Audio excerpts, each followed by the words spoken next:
So one of the most common posture issues that I've seen over the last 12 years of working in the health and fitness industry is this rounding of the shoulders, this internal rotation of the shoulders. And this can be brought about by a number of lifestyle factors. So many of us are hunched over computer screens now for our jobs, so we're constantly in this position here. We've got mums that have been carrying around kids for long periods of time, again in this rounded position of the shoulders. And we've also got youngsters now that are probably gaming a little bit too much more than they should. And again, they're constantly sitting in this position. So in order to address this, we don't just need to look at what's going on through here. We can be very tight, of course, through the anterior delt here, the minor part of the pec. So yes, it's wise to stretch through here, so we can obviously adopt that 90-degree position of the arm. We can come up to corner of the wall, and then we can rotate back this way. We can stretch through these muscles that might be very tight. But we need to look at how we can improve shoulder stability. Now, in order to do that, we need to look at the trapezius muscles, but specifically the lower mid trapezius muscles.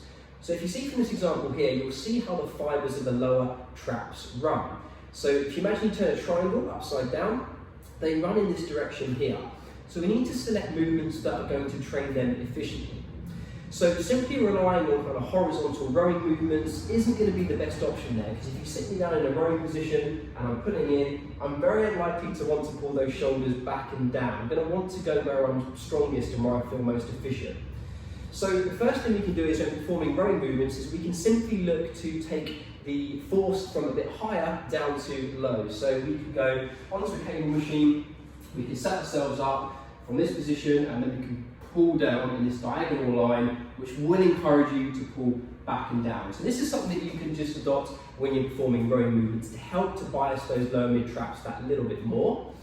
But often we need to take this back even further and look at another movement. So I'm going to show you a movement here that I've used a lot in the past with the clients that I've worked with, called the trap 3 raise. It's really, really straightforward. We're going to take a bench to 60 degrees. We're going to grab ourselves a dumbbell. And what we're going to do, whichever side we're doing, we're going to take that same leg back here.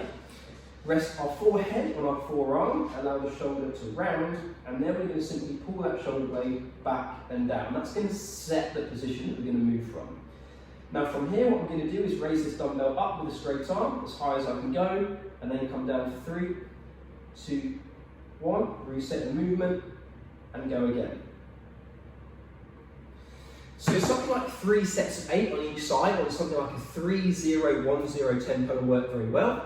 But quite often we need to take this back even further, and it can be worth spending a bit of time in the top range of the movement. So we could use no weight at all, and we could say perform 6 reps with a tempo where we actually come up and hold for 6, 5, 4, 3, 2, 1. It all depends where your starting point is. But this is a great exercise you can incorporate to target those lower mid trapezius muscles with the goal of then being able to keep the shoulder blades back and down. Give this a go on your next workout. If you have any questions regarding this, please feel free to drop my inbox. I'm happy to give you some more information.